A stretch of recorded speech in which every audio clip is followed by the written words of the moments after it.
And we have confirmation of crew module, service module separation, and a great view, albeit momentarily. Houston, good step on board. Houston copies and concurs. The European service module now separated from Integrity, a job well done. Integrity, no action for the 4 CDH cautions. Those are SM related, not applicable. Integrity.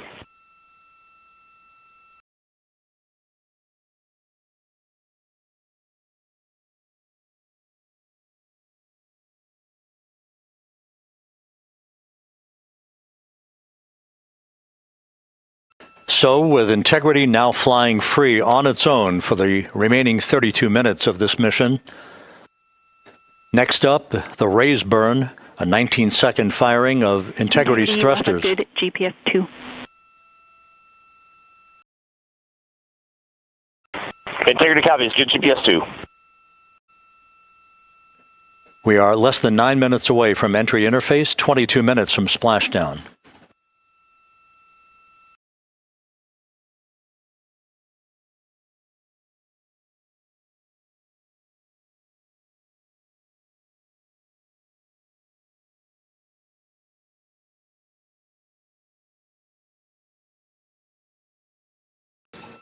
You can see the reflection of one of the crew members in the window.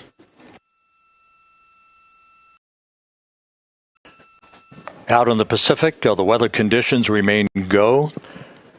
Just a few clouds, some scattered clouds, winds at 10 knots, wave heights just about 4 feet.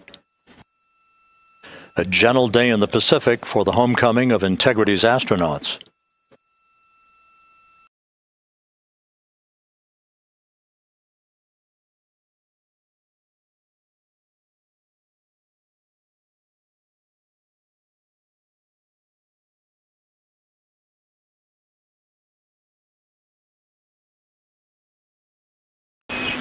Integrity back in EI attitude.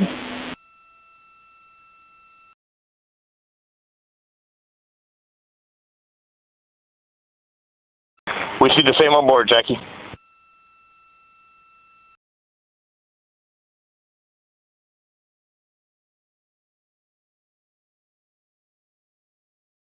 Houston, purge is complete. Crew and vehicle are configured for entry. Houston copies. And we're in step 37, transferring nav state to BFS.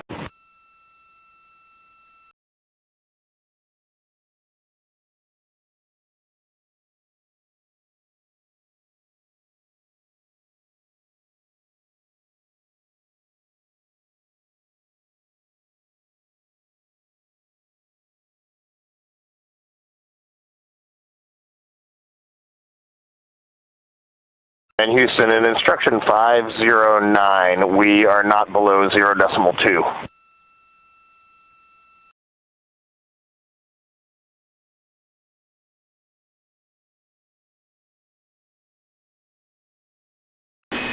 Integrity, no action required. Integrity.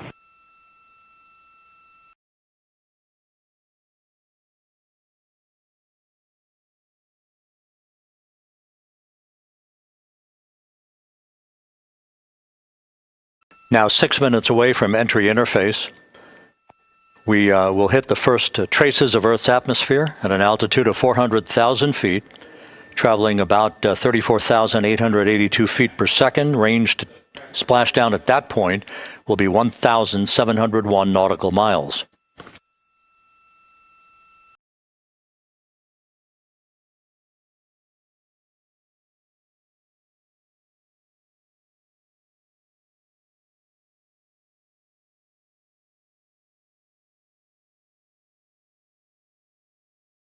Once again, just a reminder, some 24 seconds after entry interface, we do expect to lose communications with the vehicle and the crew during a 6-minute blackout period when a plasma shield will build up around the spacecraft due to the ionization, due to heating effects. And Flight Dynamics has just confirmed we will have a blackout period of exactly 6 minutes in duration. And once again, that's due to the fact that a plasma buildup around the vehicle will prevent communications and data, so we will not be able to talk to the crew members at that time, nor will we receive data here in the flight control room. Houston, everything is looking good on board. Just confirm no pre-EI downloads. Houston concurs. That blackout period to begin at 6:53 and 54 seconds p.m. Central Time, and again will last about 6 minutes in duration.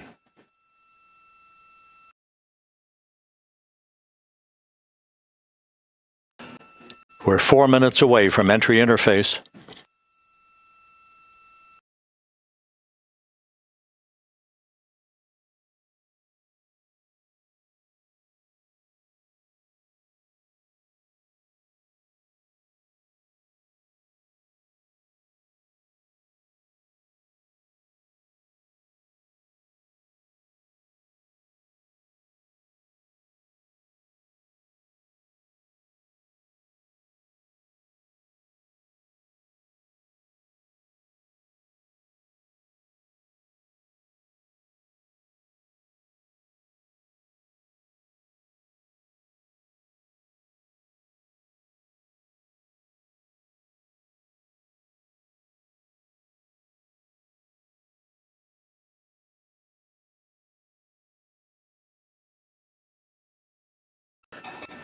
This view from Integrity, as it crosses from southwest to northeast across the Pacific Ocean, 3 minutes from entry interface.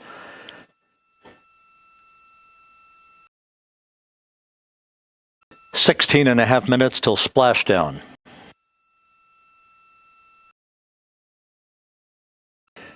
The USS John P. Murtha and the recovery team is on station and in position, as are the airborne imagery assets that we hope to receive imagery from as Artemis enters the Earth's atmosphere and through parachute deployment.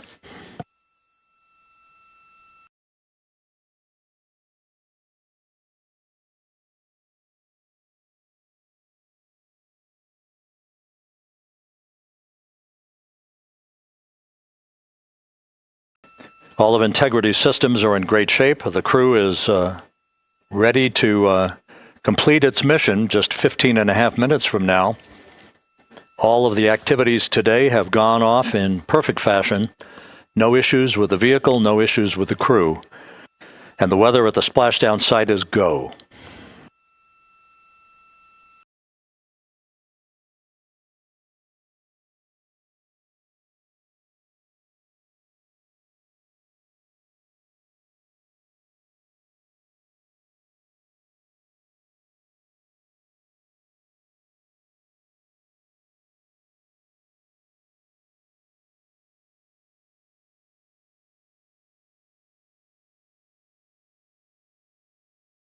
Coming up on 1 minute until entry interface.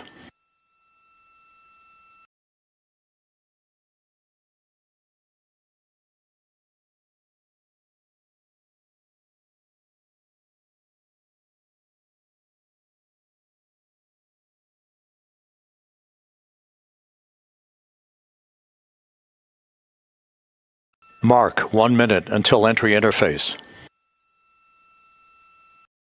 1 minute, 20 seconds until the expected start of our 6-minute blackout. Integrity, 1 minute to a 6-minute blackout. Integrity.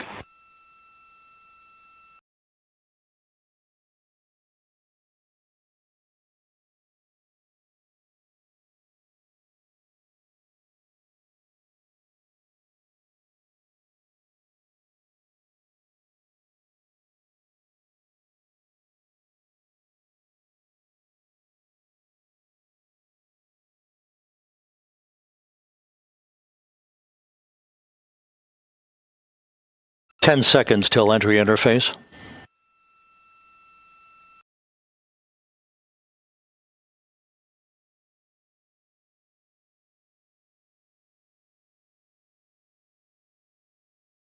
And we have crossed the threshold, now entering the Earth's atmosphere.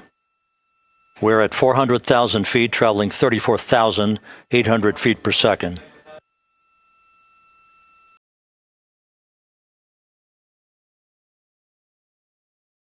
Time to splash down 13 minutes, 10 seconds.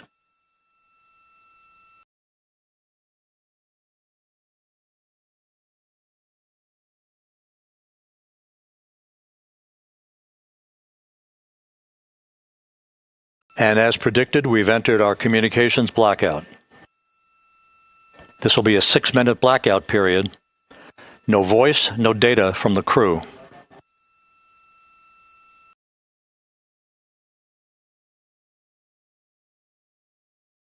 We're 30 seconds away from the anticipated point of peak heating on the vehicle, where temperatures will rise to about 4,000 to 5,000 degrees Fahrenheit.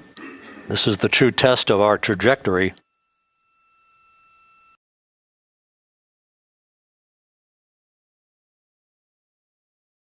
And from the G5 aircraft in the vicinity of the splashdown zone, this view of integrity. So that pinpoint of light shows the vehicle as it enters the period of peak heating in the Earth's atmosphere, the first tug of gravity being felt by Integrity's astronauts since their launch back on April 1st.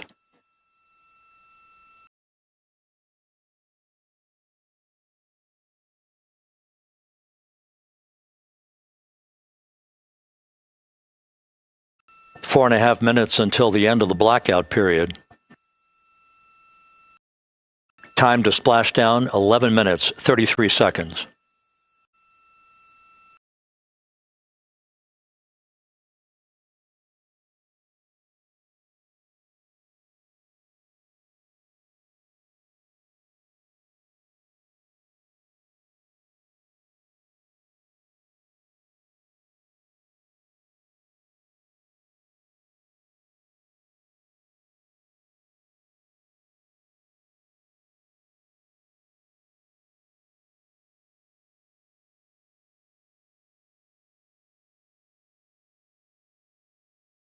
The landing and support officer reports that the P3 has acquisition on integrity.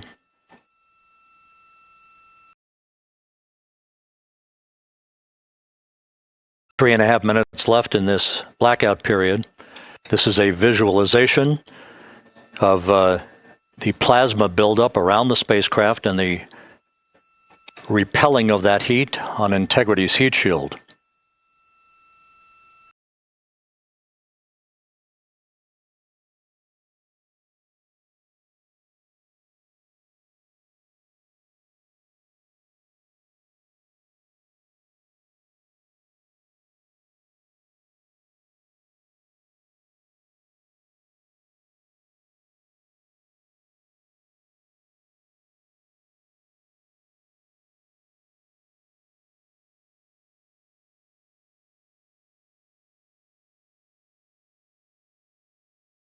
Flight Dynamics reports that airborne assets in the vicinity of the splashdown zone do have a visual on integrity.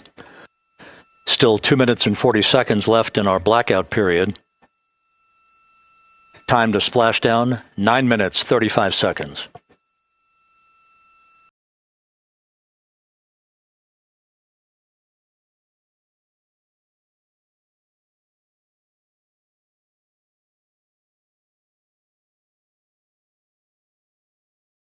Multiple airborne assets as part of the recovery team all have visuals on integrity.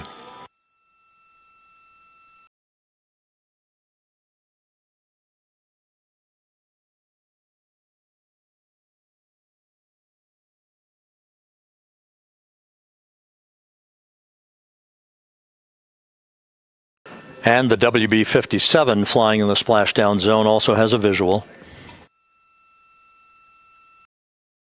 And the Navy helos also have visuals.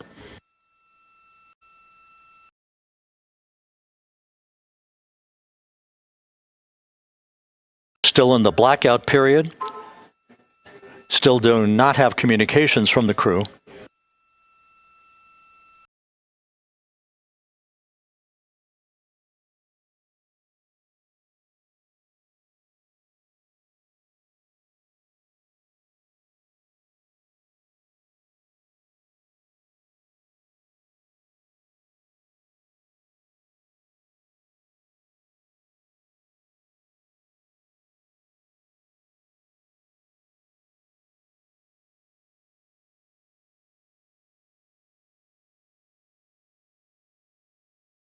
We're standing by for communications from the crew.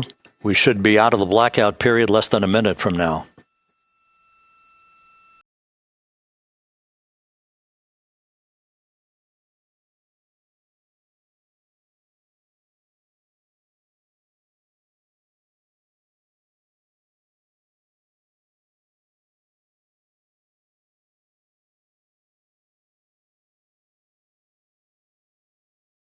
We are now processing data from Integrity.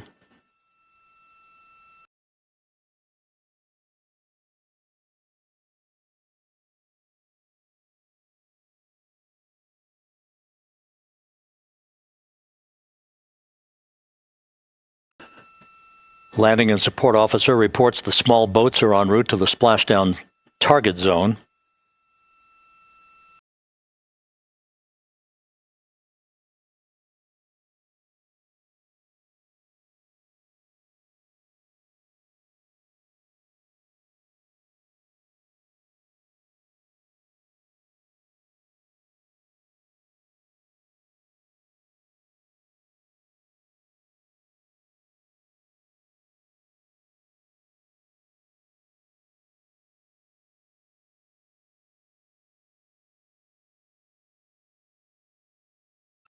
Passing through 150,000 feet, our trajectory is perfect.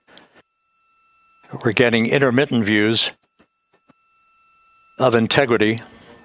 Still waiting to establish voice communication.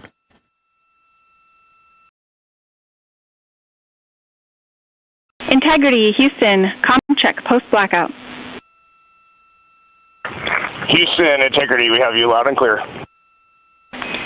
Your trajectory is nominal, and your recovery teams have visual. Guidance looks good. No action for the enabled internal camera controller fail. Big cheers from the viewing room here in Mission Control as voice communication reestablished with Commander Reed Wiseman. For America and a waiting world, Integrity is 5.5 minutes away from coming home.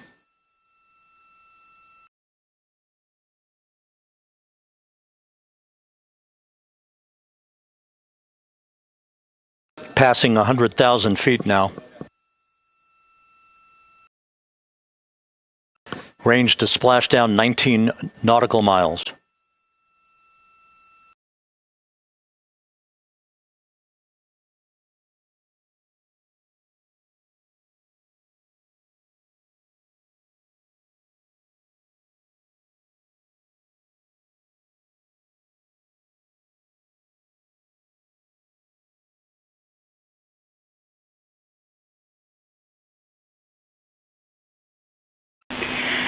Integrity, impact to the camera controller fail is no Cab 1 views of the chutes.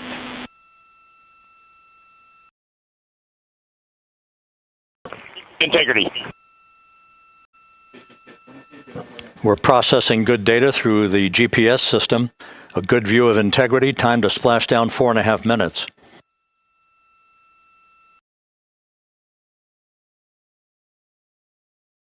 And a view of Integrity from the WB-57. We're at 50,000 feet.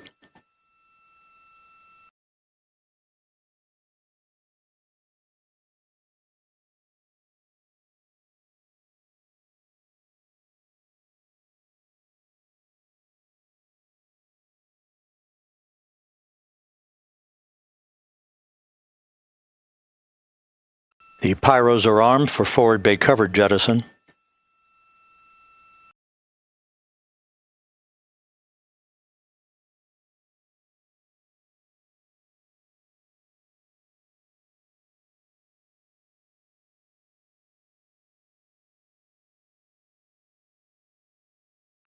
And there go the first series of parachutes, and we're on drogues.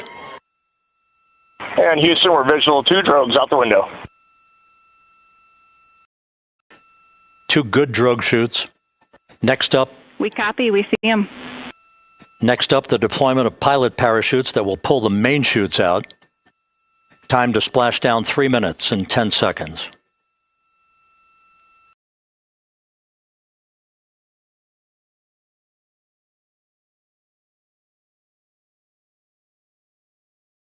Perfect descent rate according to flight dynamics. Good rates on 2 drogues. We see the same on board.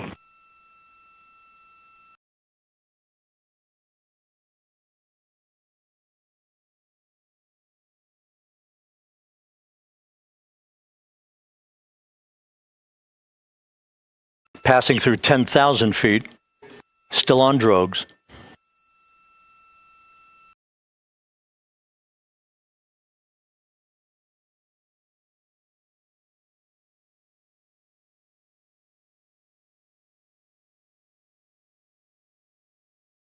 Main chute deploy.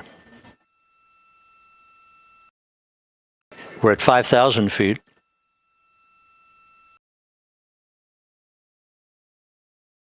Search and recovery beacon has been activated on integrity. And we have 3 good main chutes. Good 3 main chutes, good reefing, good descent rate. Good rates, and we see 3 good-looking parachutes.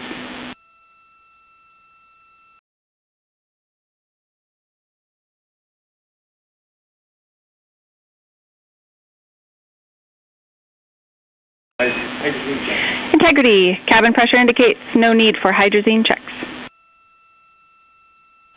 Integrity copies. This is a perfect descent for Integrity. Its crew sounding hale and hearty on board. Time to splash down 1 minute, 15 seconds.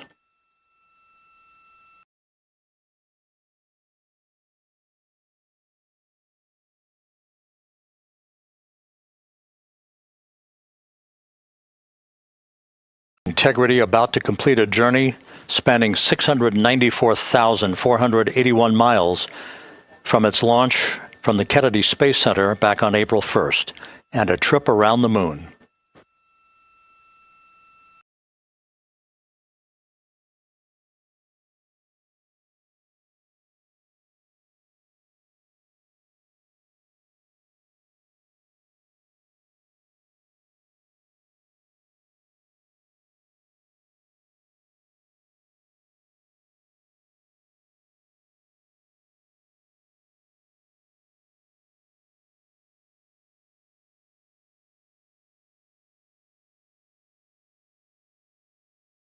Passing through 1,000 feet.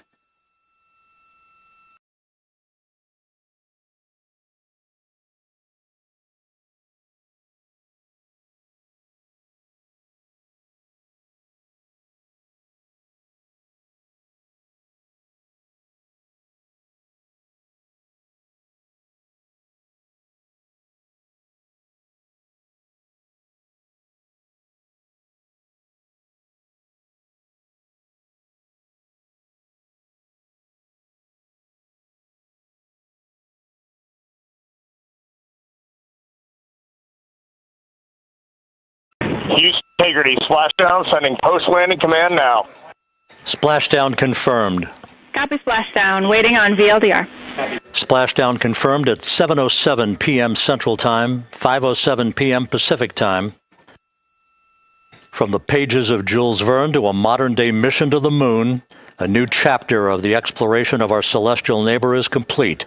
Integrity's astronauts back on Earth.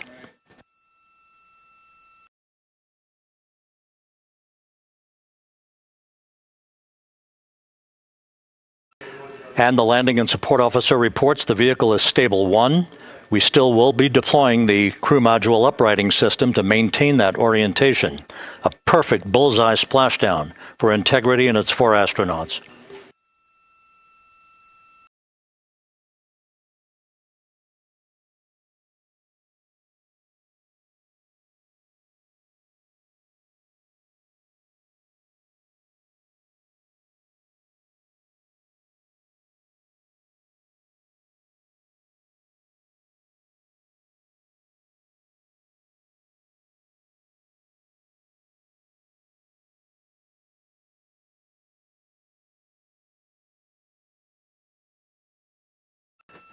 The unofficial splashdown time, 7:07 and 47 seconds p.m. Central Time. We'll get that refined for you. That would put the end of the mission at a mission elapsed time of 9 days, 1 hour, 31 minutes, 35 seconds.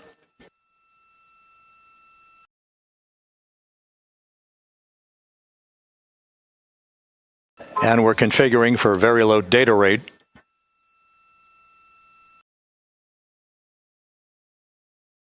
Once again, splashdown occurring in the Pacific, southwest of San Diego at 7:07 and 47 seconds p.m. Integrity Houston, comm check on VLDR.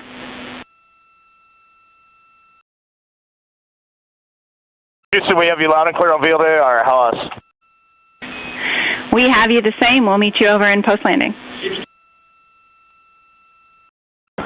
Perfect communications established. A journey. We are stable 1, 4 green crew members. Houston copies all. Reed Wiseman reporting 4 green crew members. That is not their complexion. That is the fact that they're in great condition. That's what that means. So stable 1, upright. The crew module uprighting system is being deployed. The 5 airbags being inflated through helium to maintain the upright configuration for the vehicle.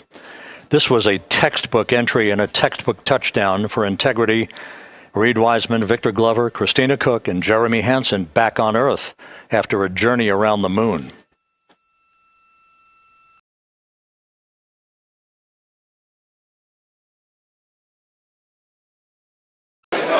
Once again here in Mission Control, this view of the Artemis Flight Control Room, known as the White Flight Control Room. This is the old Shuttle Flight Control Room, and now is the home of Artemis missions to the moon and beyond. Once again, quite a few flight controllers were invited in by Entry Flight Director Rick Henfling to share in the jubilation following the successful splashdown of Integrity. That splashdown occurring an hour and 22 minutes ago, as we stand by for the completion of the extraction of the crew, and ultimately they're hoisting onto Navy helicopters for a short flight back to the USS John P. Murtha. Splashdown occurred at 7:07 and 27 seconds p.m. Central Time. I had an opportunity to talk to the head of Flight Dynamics, Jeff Birch, a moment or two ago. He said the trajectory of Integrity coming through the Earth's atmosphere was so precise, they've never seen anything line up on a ground track like today's entry by Integrity for its splashdown southwest of San Diego.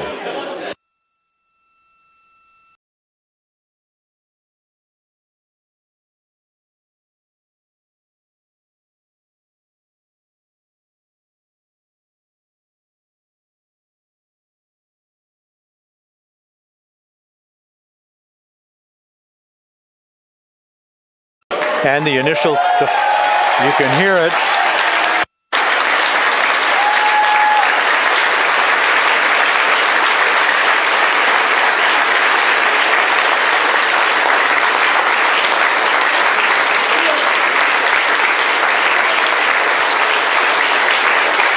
Jubilation here in the flight control room. The first crew member is out of Integrity.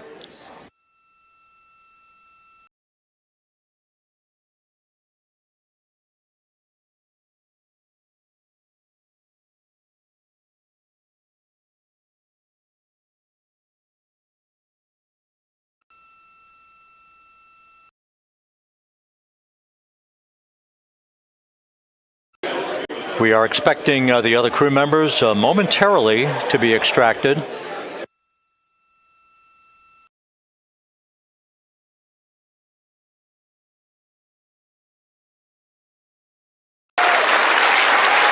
We now have 2 crew members out.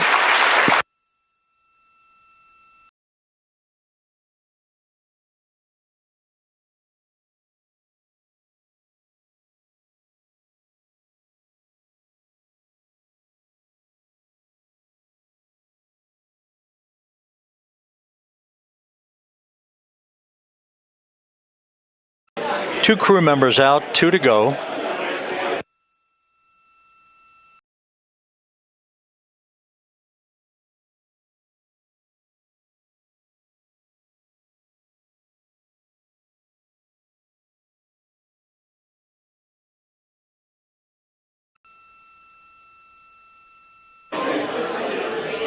We're about 1 hour from sunset out in the Pacific. Everything continues to go well.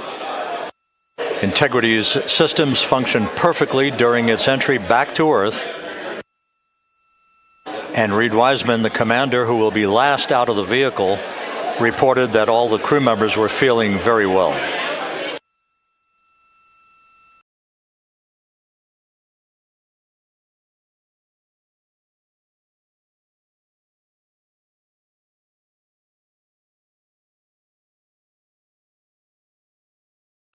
Crew member number 3 now out.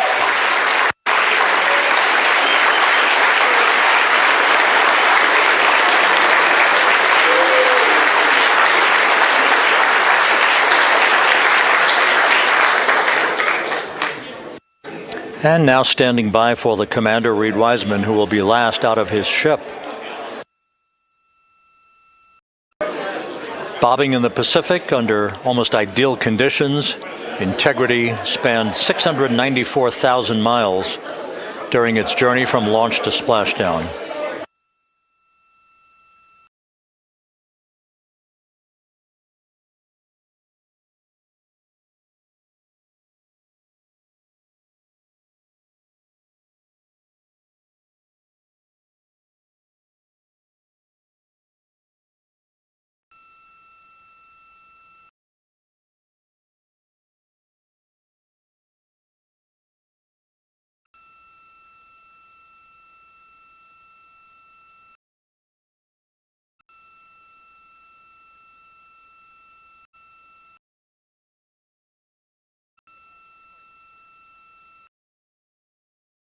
And we now have Reed Wiseman out of the vehicle, all 4 crew members now out of Integrity.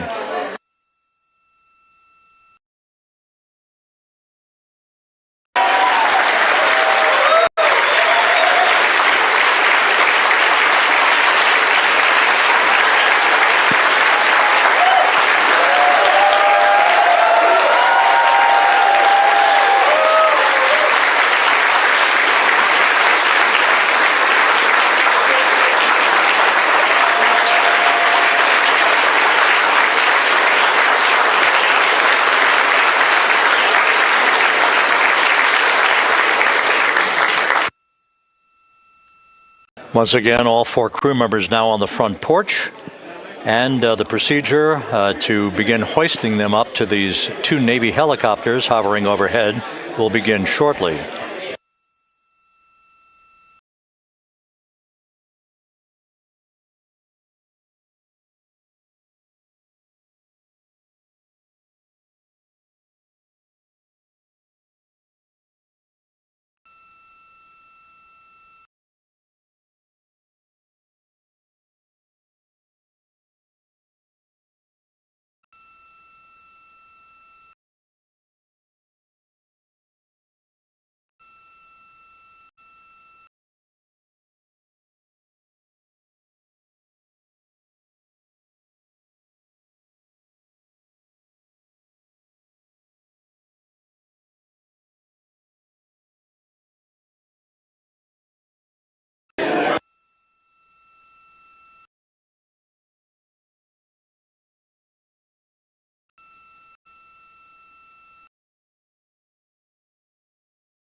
This is Mission Control Houston. The mission is over, but the melody lingers on as jubilation continues here in the flight control room. We should be expecting NASA's Associate Administrator, Amit Kshatriya, to be joining us shortly for a short interview while the recovery operations continue out in the Pacific. So we'll stand by for that. And then we'll turn it back over to Megan Cruz aboard the USS John P. Murtha.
This is Mission Control Houston here in the Artemis Flight Control Room. A number of flight controllers basking in the glory of the successful end of this mission that carried 4 astronauts around the moon on a lunar flyby and the first test flight of Orion with crew members on board.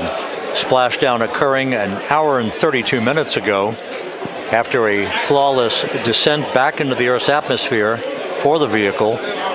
Its 4 crew members in good shape, simply enjoying their time right now on the front porch, as it were, the inflatable raft alongside of their Integrity spacecraft.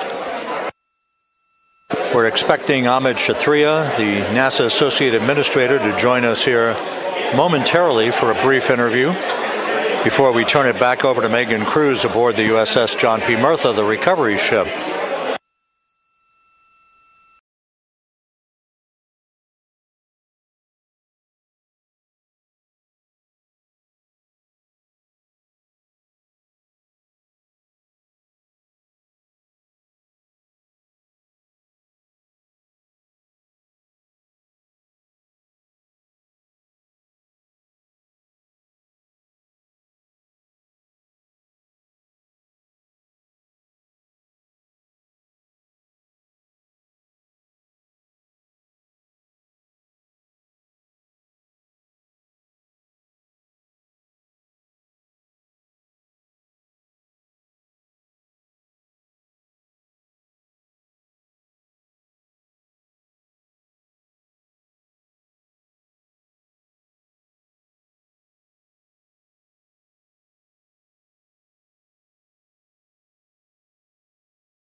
This is Mission Control Houston.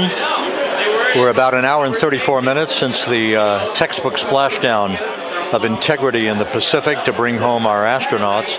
And with us now is Ahmed Shathria, the NASA Associate Administrator. Ahmed, a little bit of history made tonight, a little bit of history made over the past few weeks.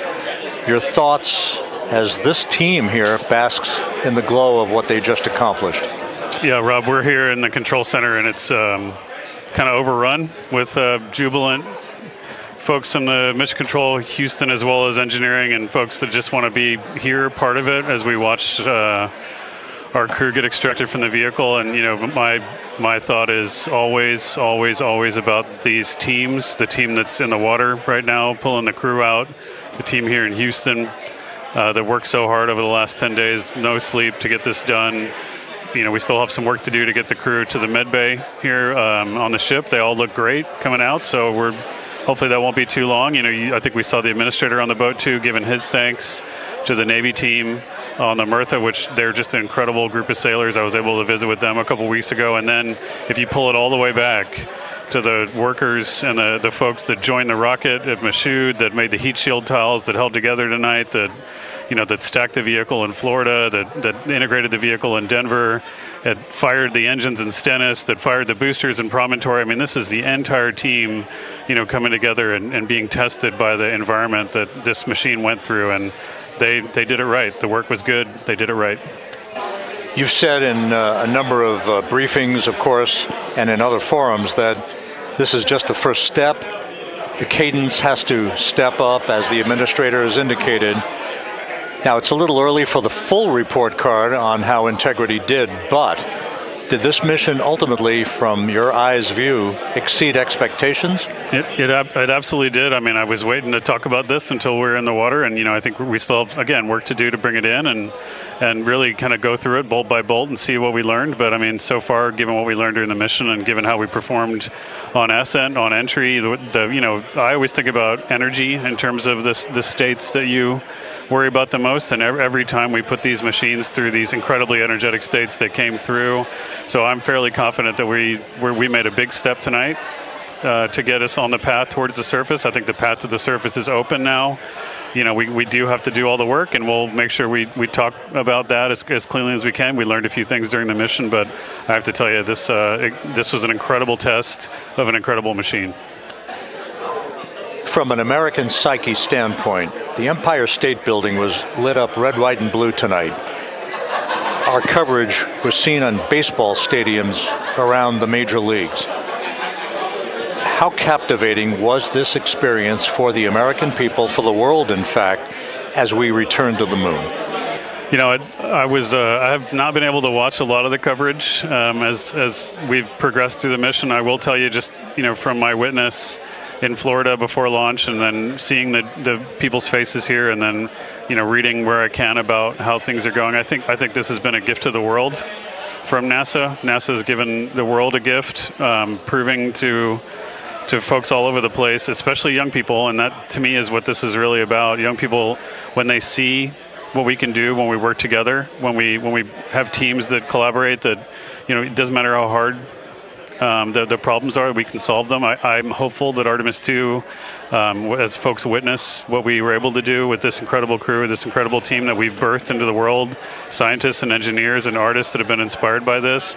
And even if they don't come work in the program, which separately they should come work in the program because Lord knows we need the help, but even if they don't want to come work in the program, hopefully they grow up to recognize they can do amazing things when they work together and contribute to society and be good citizens and really change the way, the challenges that are coming in the world are overcomable if we work together like this. And one final question. Flying to the moon, we did it. We've done it again this past week and a half or so. But the engineering that went behind the design of this mission and the precision, the pinpoint precision of this vehicle entering that entry corridor, it's almost mind-boggling. Yeah, it is incredible when you think about the energies involved and the uncertainties involved. That when we inserted the vehicle into orbit, it was 99.2% down the middle. When we dropped the vehicle right on top of the fleet here, our guys knew exactly where to go, but the guidance was perfect. And it's interesting. I've got this question a lot over the last few weeks about, we did this before 53 years ago, and that. It is a reasonable thing to contemplate, like what's gone on since then. And what I'd tell you is, when we did Apollo, which again, the more we learn about what they did, the more magical it seems what they were able to accomplish given the technology and the learnings that they had. But when we did Apollo, the architects of Apollo, Gilbert, Seaman, von Braun, Mueller, what they really, really wanted to do, as they were contemplating what it meant to expand our range of action to the lunar surface, what they wanted to do was learn how to live and work in space for a long time. They wanted to do that first before they were confident they could expand their range of action to the moon. Now, of course, the politics of the time and the mission at the time was different, and so they had to go straight to the moon and bring people home. And then after that, the program kind of lost its momentum. But after that, NASA kept moving along those paths, right? So we recognized during Apollo that reusability was going to be important. We spent a lot of money on those machines, and we spent a lot of money on these machines here, but we recognized that reusability was important, which is why we built a winged space plane called Space Shuttle, and then we used that reusable machine to build a space station. And we learned for 25 years how to live and work in space, and have been able to develop technologies that can enable exploration. So really, what I think is now, 53 years later, we're at the point where the architects of Apollo would have been pleased that we're now ready to actually go back to the moon and go back to stay, because we've learned all the things we needed to learn. There's a lot of people pleased here tonight, and we really thank you for joining us. Amit Kshatriya, NASA's Associate Administrator, as we begin to hoist the crew onto the helicopters to head back to the recovery ship. Thank you very much, and congratulations, Amit.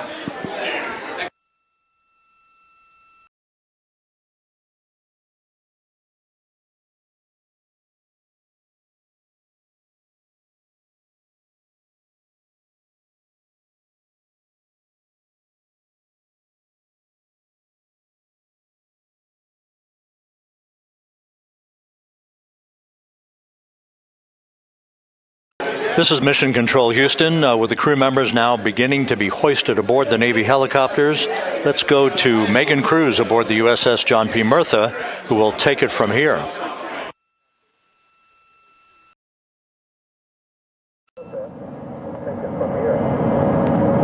Hey, Rob. Yeah, back on the bow of the ship here, we are seeing the helicopters circling Orion.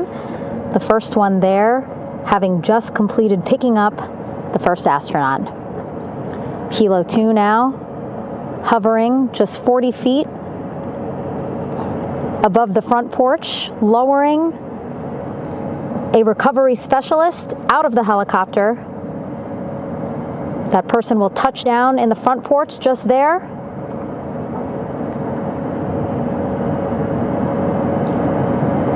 The crew members already outfitted with a harness that will allow them to quickly attach to the hoisting device.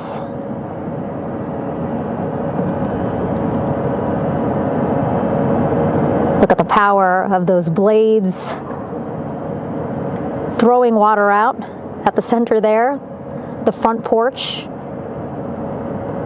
with now 3 astronauts and the recovery specialists. Again, crews already outfitted with a harness vest. And here we go. Second astronaut now off the front porch, getting hoisted into the second helicopter.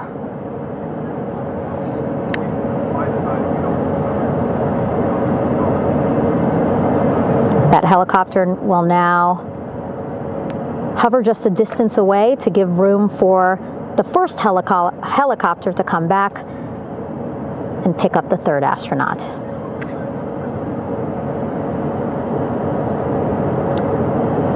As we wait for that helicopter to come back, make its way back around, just want to mention that the President of the United States called our NASA administrator today while he was on the ship, just minutes after we interviewed him live on our coverage, and congratulated him and NASA on this history-making moment tonight. Helicopter 1 again hovering 40 feet over the front porch.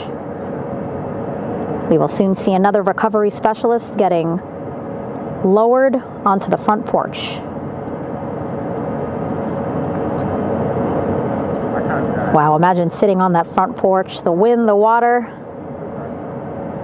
But again, the recovery team determined that a helicopter flight back to the ship here would be safer, faster, and more comfortable for our crew who just completed a 10-day mission around the moon. Third astronaut in the air, getting hoisted quickly back into the first helicopter now.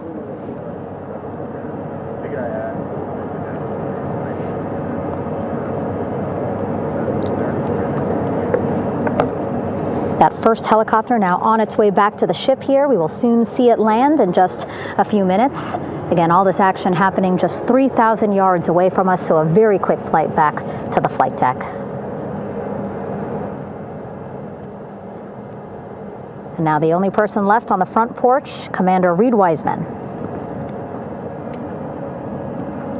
That second helicopter now making its way back over to the front porch. Here it comes.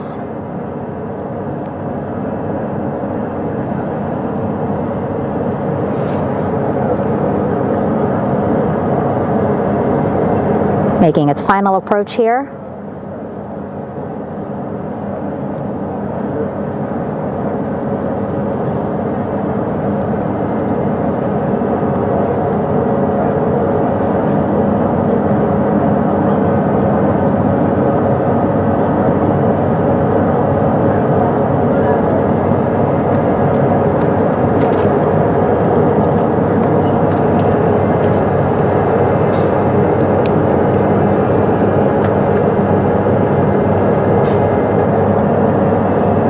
The last astronaut, Commander Reed Wiseman, now off the front porch and almost into the second helicopter. both now on their way back to the ship where we are, the USS John P. Murtha, just west of San Diego in the Pacific Ocean.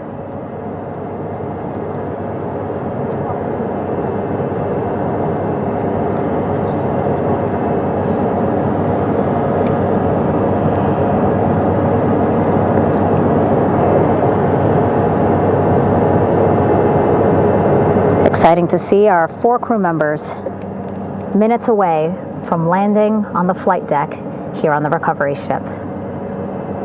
550 people on this ship, excited, ready, anxious, looking forward to welcoming this crew aboard.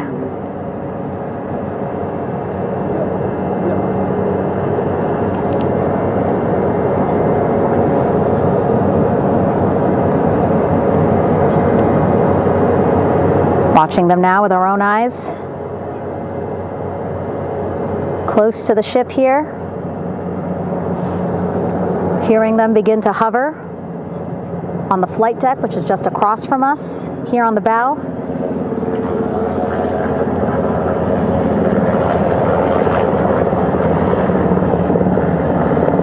The first helicopter coming in.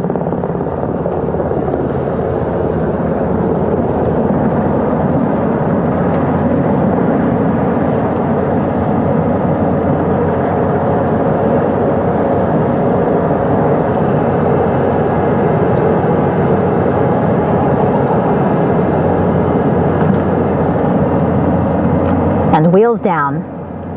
Wheels down of the first helicopter carrying 2 of our Artemis II crew. Pilot Victor Glover and mission specialist Christina Cook.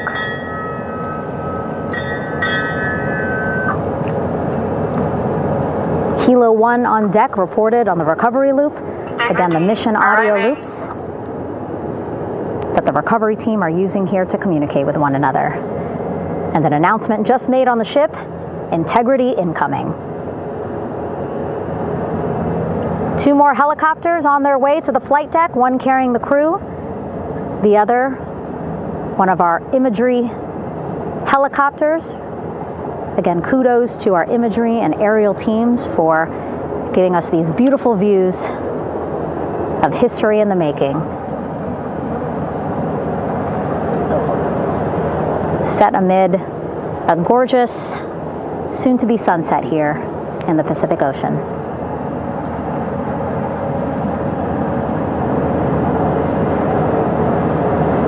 Second helicopter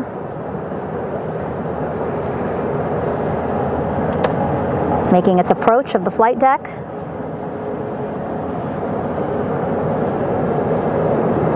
Plenty of people here on the bow with their cell phones out, filming this moment.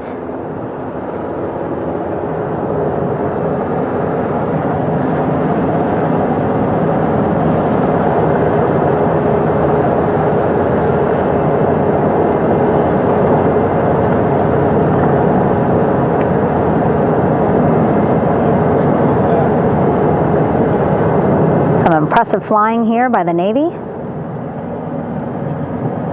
as we are seconds away from wheels down. And there you go. We now have all 4 Artemis II crew members on the USS John P. Murtha.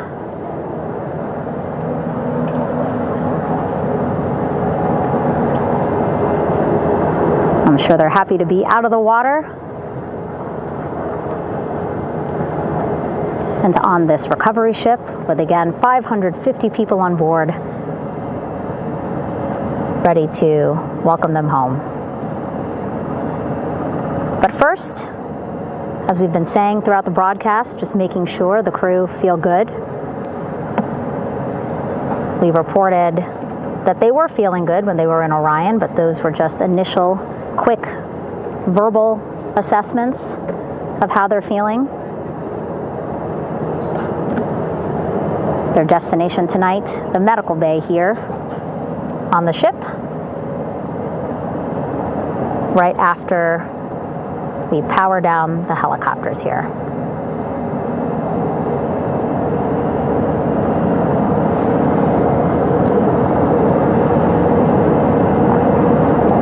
Team on the flight deck, working quickly but methodically.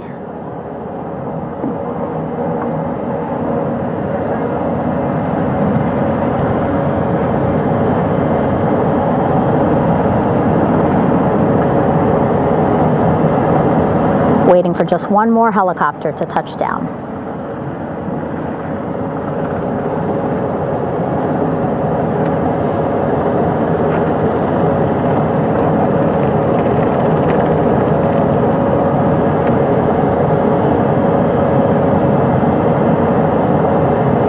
Very limited personnel here on the flight deck. Restricted maneuver doctrine is in effect.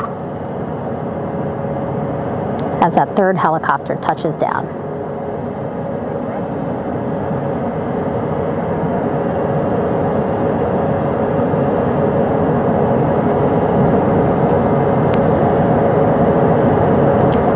The ship is at flight quarters.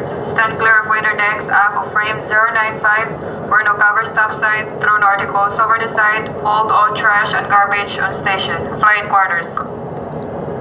While just a few folks on the flight deck itself, there are plenty more on some upper decks. I've seen some of our views. A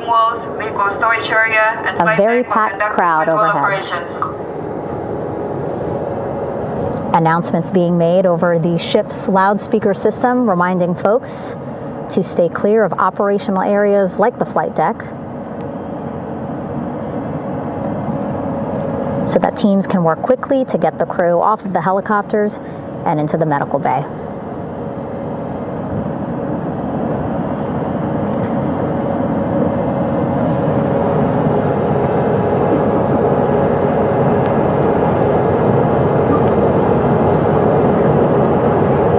Splashdown today, 5:06 p.m. Pacific time. We are within 2 hours of that splashdown time, and already we have all 4 crew members on the flight deck of the USS John P. Murtha.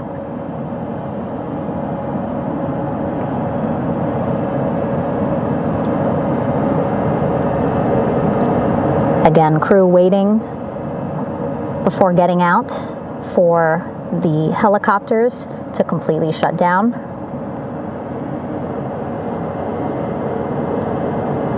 Safety, of course, very important to NASA and the U.S. military.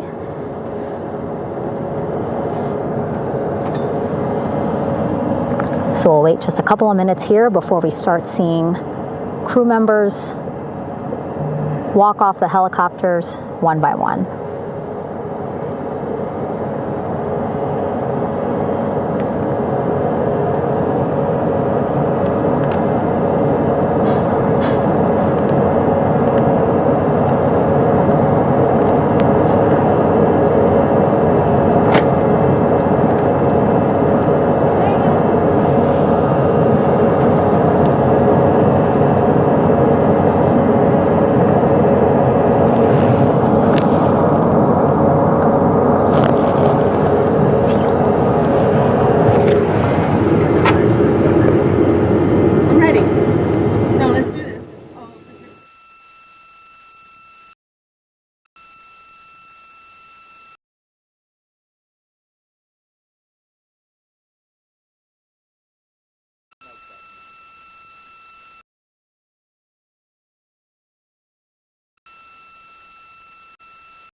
All right, and now here we see pilot Victor Glover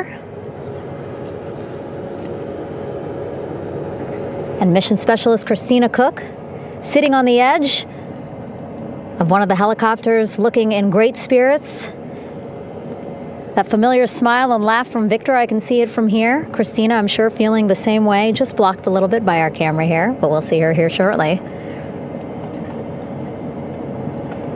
A photographer taking their pictures. Victor saluting folks on the flight deck. They look like they're in great spirits. Happy to be home, I'm sure.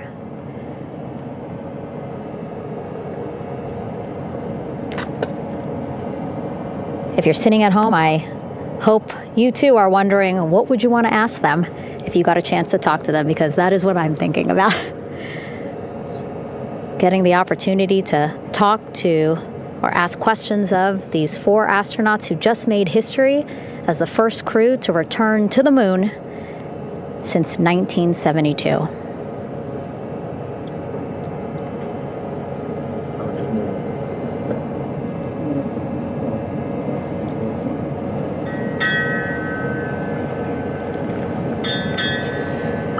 Oh, there we see Christina there, also smiling, finally peering out, waving at the cameras. Hello to you too, Christina, yes. Welcome back. Welcome, welcome home. A loudspeaker announcement on the ship saying, "Welcome home, Integrity."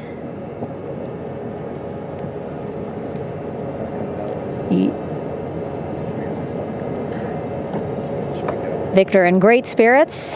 I can't see who he's talking to, but I kind of think that he might be talking to his other 2 crew members. Shouting from across the flight deck, congratulations to one another.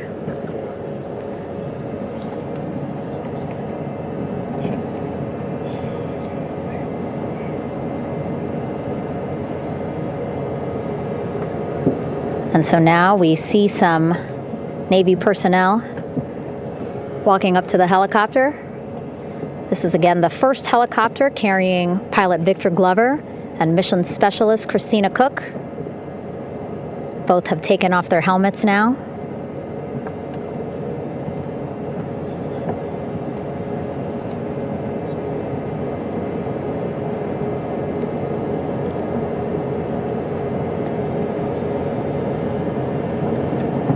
Some pictures, video to catalog this historic moment. A beautiful sunset just behind them here in the Pacific Ocean. Golden hour. These pictures will be beautiful.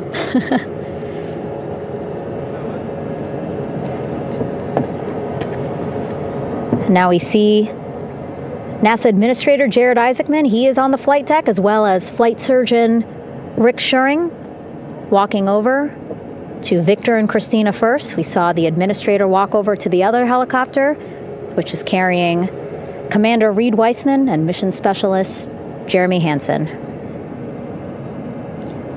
We heard from Rick earlier in the broadcast. Again, he said he's going to be out there on the flight deck to do another initial assessment of the crew, ask them how they're feeling, anything bothering them. But again, from what I'm seeing, they look like they're in great spirits and feeling pretty good for folks who just traveled 695,000 miles from Florida to the moon and now here to the Pacific Ocean.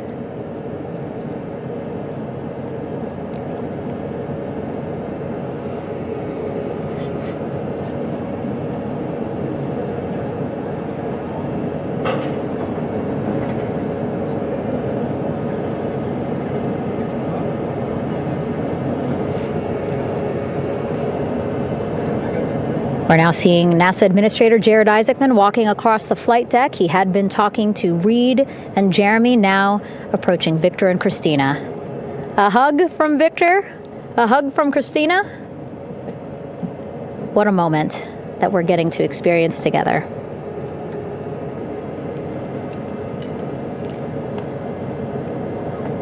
I'm sure congratulatory words. You know, we got to speak to the administrator live on this broadcast as well, and he said the kid in him right now, giddy, absolutely giddy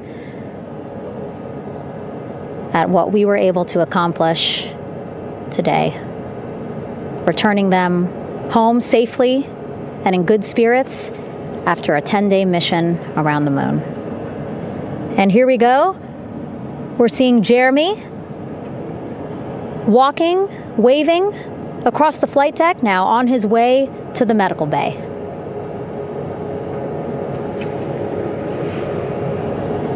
It's a short walk, less than a minute. Again, that's why the recovery team decided to use helicopters to get them on the flight deck for that short walk to medical bay. And now on the flight deck, we see the chief of the astronaut office, Scott Tingle. Rick Schuring switching places. He's going over to the other helicopter. Big hugs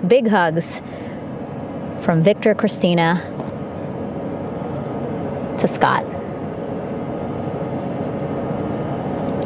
Again, a gorgeous sunset setting the stage for this recovery tonight.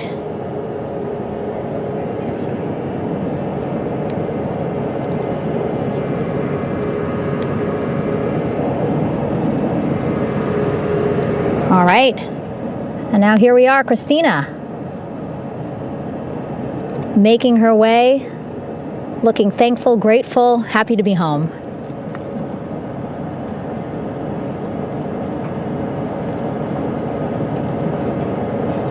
You can see she's looking up. Again, lots of people, just a few levels up off the flight deck, welcoming her home.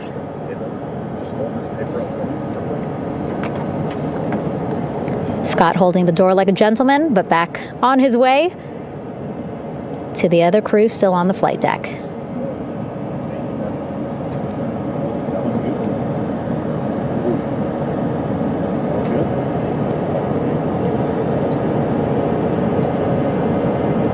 So still on the flight deck, Victor Glover and Reed Weissman. It looks like Victor will be the next one headed to medical bay. More hugs, more hugs. He's a hugger.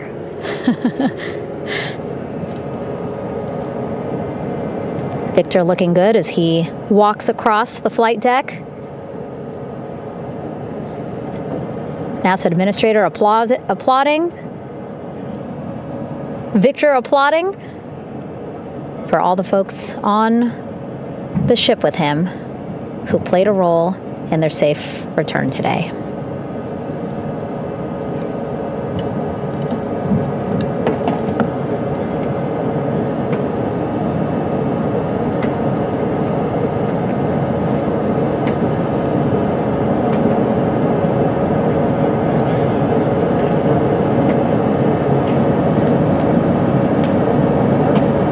And finally, just one Artemis II crew member left on the flight deck, Commander Reed Weissman.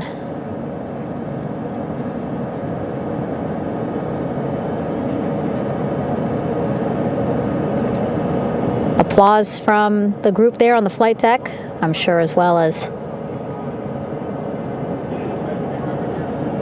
on the level just above them, packed with people. Reed looking good as he takes his steps towards the medical bay.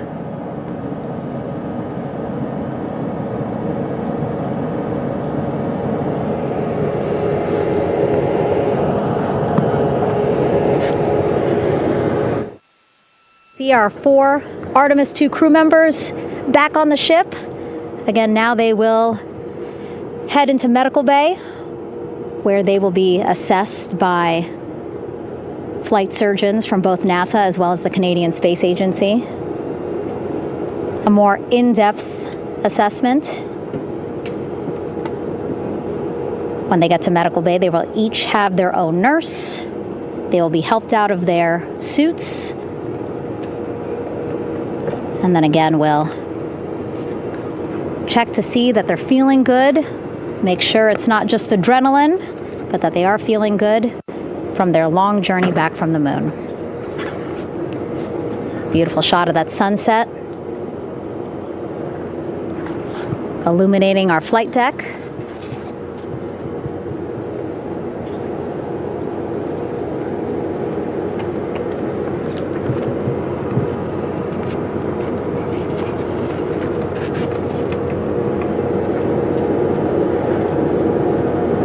All right, and now with our astronauts safely on board, I want to welcome on Artemis Recovery Director Lily Villarreal.